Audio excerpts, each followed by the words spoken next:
distinto. ¿Qué cosas que nos quedan grabadas en la memoria cuando tenemos aquel docente que de alguna manera echa mano a algunas fortalezas personales o iniciativas y va por otro camino y a vos eso te queda instalado para siempre?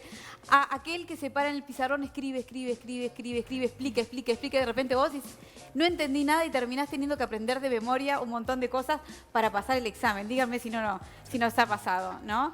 Pero bueno, hoy tenemos aquí a la autora de la tercera edición de Enseñar Distinto, una guía para innovar sin perderse en el camino.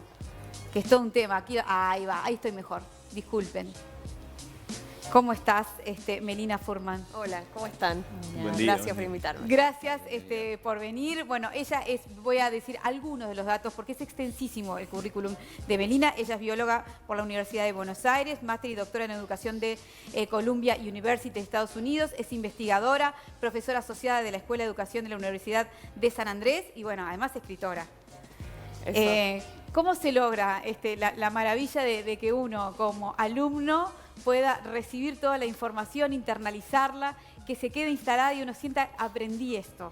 Tiene que ver con eso que decías, ¿no? Esos docentes que te dejan esa huella donde te interpelaron, donde te propusieron algo para involucrarte, algún problema, algún desafío de la vida real, donde conectan ese contenido que te quieren enseñar con algo que te importa, con que te hacen ponerte en los zapatos de alguien, donde hay algo que resolver, ¿no? Y es muy distinto a quedarse sentado tomando notas, escuchando información que no termina de tener sentido, ¿no? Que es una de las cosas que más tenemos que cambiar en nuestro sistema educativo, donde a veces esa información que nos llega, si no hacemos algo con ella, si no la conectamos con lo que sabíamos, si no la usamos para crear algo nuevo, entra por un oído y sale por el otro, ¿no? Entonces, el libro busca un poco eso, estrategias para justamente darle vida a esos contenidos que están en el currículum para que sean relevantes para los chiquilines, chiquilinas hoy. Claro, lo que no quiere decir es que uno se convierta casi que en un actor, ¿no? Porque yo te digo esto porque es un profesor de geografía en un centro educativo que había encontrado la manera de buscarle la vuelta para que le prestaran atención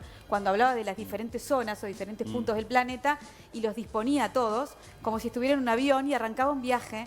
Y había comprado chocolate, le daba un chocolate a cada uno. Bueno, vamos a arrancar el viaje y vamos a ir a tal zona. Y él empezaba a hacer como toda la historia de la zona. Y si miran a la derecha, van a ver los plantíos. Entonces empezaba como... Claro, eso es un caso especial de alguien que le divertía generar una historia para que la gente entendiera qué se producía en ese país, qué calidad había en el suelo, los ríos y arroyos por los cuales estaban pasados. Él se hacía como toda esa historia. Ahora, no todas las materias permiten un grado de creatividad, ¿no? No de esas características, pero digo... Primero hay una clave ahí en esa historia que contás del profesor, que es que esa información, que por ahí era información descontextualizada, datos, nada... Ríos, arroyos, clima, que no tiene ningún sentido, cobre vida, ¿no? Por ahí es estudiar más en profundidad una cultura, meterse a ver cuáles son como las grandes preguntas detrás de tal tema... ponerse en los zapatos de alguien que va a viajar, en este caso, el chocolate está bueno, no hace falta. Creo que eran productores... Una motivación, no sé si no era Suiza, de pronto... Claro, capaz. Pero en todos los casos tiene que ver con esto, ¿no? Con que en vez de solamente recitar información, ponerla en contexto, ¿no? Te doy un ejemplo bien chiquitito. Una consigna muy clásica puede ser ¿qué características tiene el planeta Marte? Muy bien, los chicos la podrán repetir, la contarán y al otro día se la olvidaron. O uno podría hacer algo más auténtico, muy parecido a lo que contaste y decir, imagínate que te contrata la NASA y para convencerlos de si vale o no la pena financiar una expedición humana a Marte para ver si la vida puede seguir ahí. Bueno, convencenos de si tiene sentido invertir en esto. Y ahí habrá que buscar la superficie de Marte, si hay atmósfera, un montón de datos, pero no descontextualizados, al servicio de algo que tiene sentido y que además les enseña a los chicos capacidades para la vida, para comunicar, para convencer, para interpretar información. Entonces, la buena enseñanza tiene que ver con eso, que a veces algunos serán más histriónicos, más carismáticos y otros no tanto. No hace falta ser un actor, como decís, pero sí pensar bien cómo le doy vida a cualquier contenido que quiera transmitir, para que puedan llevárselo, ¿no? Que les deje una huella emocional también. Sí. No, y además que realmente internalicen los datos y queden, ¿no? ojalá que no quede algo pasajero, que tengas que volver siempre un libro, tener que rechequear porque Claro. no internalizaste el dato. Ahora, es fácil lograr eso porque me parece, tengo la sensación como que hoy en día nos encontramos con dos situaciones. Por un lado, capaz que docentes que no están tan capacitados para tener estas herramientas, y por otro lado, nos encontramos con una población lamentablemente cada vez mayor de estudiantes con poca capacidad en lo que tiene que ver con la comprensión lectora. Entonces digo, son dos cosas no menores que de alguna manera atentan con lograr este objetivo tan válido de darle practicidad y aterrizar los aprendizajes justamente para que queden arraigados, ¿no? Yo creo que no es fácil y coincido, pero sí es posible y lo veo todo el tiempo en las escuelas de aquí, de Argentina, donde hay mucho que ya está hecho que se puede aprovechar, ¿no? Por ejemplo, hay muchos proyectos armados que están en internet, que son públicos, que uno puede tomar a propósito de los contenidos que quiere enseñar, para sobre eso darle su propia impronta. No es que hay que crear con la hoja en blanco, ¿no? Y esto que decís que es muy cierto, que es la necesidad de que, tanto aquí, en mi país, los chicos profundicen la comprensión lectora, que realmente es algo en lo que hacemos agua fuerte. Creo que la clave no es enseñar comprensión lectora descontextualizada, donde, bueno, ahora comprendés un texto, las ideas principales de algo que no te importa y no entendés, sino eso en el marco de algo que tenga sentido. Entonces no es van de la mano los dos objetivos, y creo que los docentes hoy tienen un montón de herramientas de las cuales echar mano para poder justamente generar. Pasa como por ejemplo con el método Singapur, ¿no? En lo que es la enseñanza de matemáticas, sí, ¿no? que es muy práctico y es una manera diferente de aprender matemáticas, que realmente es una materia que es complicada a los chicos entenderla, y trata ¿no? justamente de aterrizarlo en cuestiones que de a poquito los chicos vayan pudiendo internalizar, ¿no? Haciendo propia, ¿no? Que la matemática no sea algo que resuelvo algorítmicamente, sí, a veces me puedo sacar hasta un 10 felicitado sin haber entendido nada, no sé si les ha pasado, Sí, que a veces claro. uno... Que eso es. Un amigo me decía hacía poco, yo aprobé física con 10 siempre y nunca entendí nada. O sea, también, ¿no? Uno puede aprender el oficio de alumno a resolver sin entender. Eso es lo que uno quiere evitar. Es como que uno lo transita, está deseando pasar eso. Totalmente. Aprobar y bueno, quedarse con eso, pero en realidad no te quedó nada a vos. Yo siempre les pregunto a los maestros, bueno, que recuerden algo de su escolaridad que hayan aprendido bien, ¿no? Y qué hizo que lo aprendieran bien, y qué quedó como ese conocimiento inerte que está en el congelador de la memoria, que por ahí lo aprobamos con luces de colores, pero que hoy no es parte de lo que podemos usar muchos años después, ¿no? Y la idea es de que... ¿Cuánto colabora el avance tecnológico, que los chicos tengan más acceso a internet, a todo lo que es digital? ¿Cuánto colabora y cuánto no en cuanto a la enseñanza de esos niños? Bueno, como vos decís, es una moneda de dos caras, ¿no? Porque por un lado uno como docente tiene muchos más recursos disponibles para justamente meterse más de cabeza en ese contenido, ¿no? Mostrar documentales, poder conectarse con alguien que quiere entrevistar que vive en otro lado. Hay montones de plataformas súper lindas para usar que están más cerca que antes.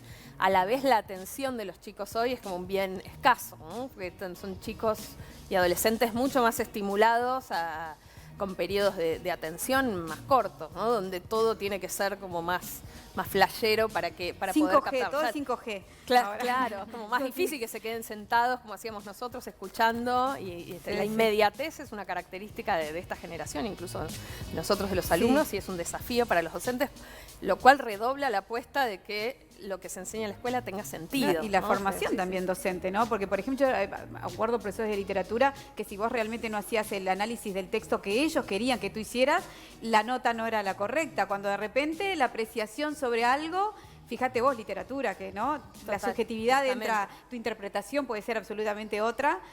Hoy me parece que son como más contestatarios, más, no, a mí esto no me parece lo mismo que a ti. Y hay algo también de la necesidad de poder elegir que tienen los chicos hoy. Hace un tiempo hicimos una investigación donde les preguntábamos a adolescentes cuál es tu escuela ideal, cuál soñás, ¿no? ¿Qué tiene que pasar en esa escuela de los sueños? Y en un montón de escuelas decían varias cosas, pero todos coincidían en queremos poder elegir aunque sea algo, ¿no? Y me hiciste acordar a un proyecto que llevan adelante varias escuelas que se llama el Proyecto Lector, donde hay varias obras de literatura que tienen que leer en el año, pero de una lista larga los chicos pueden elegir cuáles. de la lista que armó el docente, eligen por cuáles quieren arrancar ellos y después y pueden agregar alguna propia, pero tienen que fundamentar por qué esa es válida para esa lista de libros. Y después pueden elegir cómo van a hacer la reseña, si por escrito, si una especie de bibliotuber.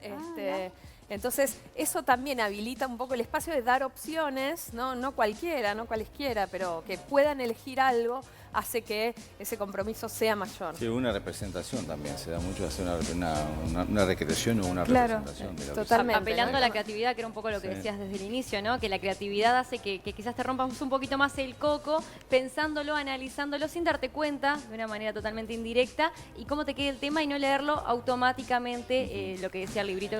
Me parece a mí siempre me pareció mejor de esa manera, pero cada uno tiene su estilo. Y sobre todo para que los alumnos sientan que aprenden para ellos mismos y no para otros, ¿no? Que cuando vos podés elegir, aunque sea elegir algo chiquito de cómo vas a hacer la reseña del libro, si de una manera u otra, ya eso te conecta distinto con la tarea, ¿no? No es algo que haces solo para los otros. ¿Es más fácil aplicar toda esta metodología en materias vinculadas a la ciencia que en otras?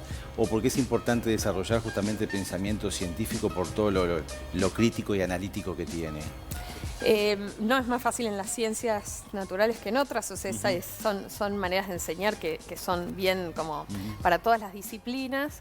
Sí creo, y yo vengo trabajando en eso en estos años, sí creo que la semillita del pensamiento científico, que es esa mirada curiosa y preguntona sobre el mundo y a la vez crítica, ¿no? De ver si lo que me dicen tiene evidencias detrás, si le creo o no al cúmulo de información que recibo todos los días.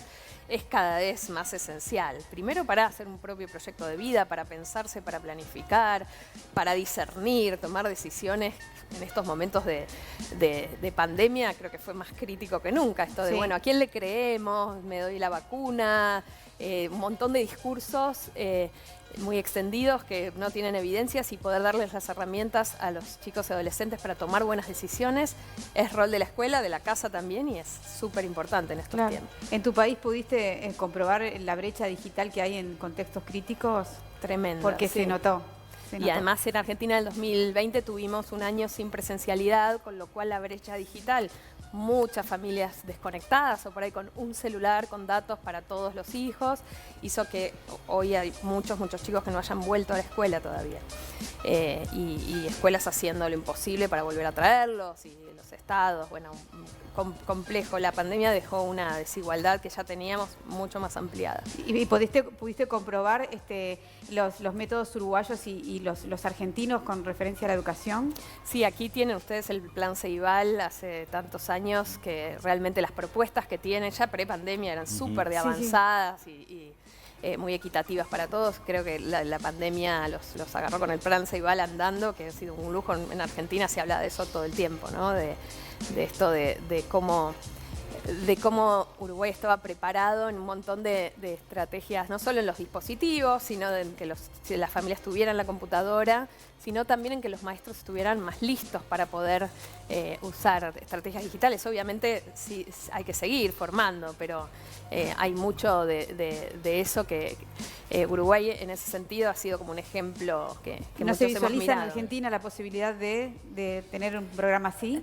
Bueno, hubo uno, después se descontinuó, Sí, las por provincias han hecho algunos propios, es algo que se viene trabajando y fortaleciendo, y que en la pandemia quedó muy desnudo la necesidad de conectividad que buena parte de la población no tenía, y hoy es como uno de los puntos en agenda más fuertes, la política educativa, de poder justamente cerrar esa brecha digital, pero falta un montón.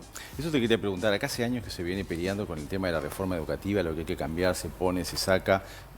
Tengo mi concepción personal de que se politiza demasiado y según quién está es lo que quiere poner y quiere quitar o agregar. ¿Qué es en lo que es el paradigma de un sistema educativo? ¿Qué es lo que tendría que decir, bueno, independientemente de las visiones diferentes que todos podemos tener, qué es lo que tiene que estar presente para decir, bueno, cuento con una buena base de un programa educativo para los chicos que cada vez está siendo peor? Bueno, hay algunas cuestiones como macro bien claves. Una son la posibilidad de fortalecer la formación docente, tanto los que van a ser maestros y profesores, como la formación continua, los que ya están en ejercicio, ¿no? Y que esa formación sea permanente, actualizada. Ayornarse, sí. Fortalecer a los equipos directivos es una de las claves que se sabe mucho por ahí en el ámbito más académico, por ahí no es tan obvio para la mayoría de la gente, pero fortalecer los equipos de conducción de una escuela te hace toda la diferencia de cómo anda ese centro, esa institución, y poder armar comunidades de aprendizaje al interior de cada escuela, donde haya tiempo remunerado para juntarse, para planificar, para mirar si vamos bien, si hay que cambiar de rumbo. Todas las investigaciones de cambio sistémico de países que han reformado sus sistemas educativos ponen mucho foco en esto de que la unidad de cambio tiene que ser la escuela como institución que se mira a sí mismo, que tiene herramientas, que tiene tiempo, que tiene recursos para poder seguir creciendo, ¿no? Como comunidad profesional. Aparte, cada escuela en cada barrio es un mundo distinto. Sí, totalmente. Es un mundo Hay distinto. problemáticas, hay Problemáticas poblaciones, diferentes. hay que entender Sí. qué pasa Cada para realidad. pensar creativamente y estratégicamente. Como la virtualización también, por lo menos en el caso de Uruguay, atrajo más estudiantes aún. Estudiantes que quizás dejaron la carrera por falta de tiempo, por trabajo, por casa, quizás tuvieron familia. Y la virtualidad trajo a esos estudiantes, quiero terminar la carrera, quiero comenzar esta nueva. ¿Cómo el avance? Y estaría buenísimo que incluso se tenga esa opción de acá, por ejemplo en Uruguay, ¿no? Estoy en Artigas, quiero quedarme acá, pero quiero estudiar y la carrera está en Montevideo. ¿Cómo ayudaría que eso se siga Totalmente. implementando? Y eso se vio en todo el mundo, creo que la pandemia en ese sentido dio un sacudón interesante a la formación universitaria y de posgrados y de adultos, ¿no? Donde, como vos decís, gente que trabaja o tiene familias o vive lejos, de repente pudo acceder a oportunidades que no tenía. Yo creo que hay algo de la presencialidad que es difícil de reemplazar, pero creo que el camino va sobre todo para los grandes, ¿no? Combinar los dos mundos, lo Combinar. mejor de los dos mundos, ¿no? Ya que ya quedó instalado, Melina, eso ya se Y sabe. ya llegó para quedó instalado, quedarse, llegó total. para quedarse. Muchísimas gracias por habernos Gracias visitado. a ustedes. Aquí Gracias. compartimos con ustedes nuevamente la tercera edición de Enseñar Distinto de Melina Furman. Así que fue lindo charlar contigo. Gracias. Igualmente, gracias. Un placer.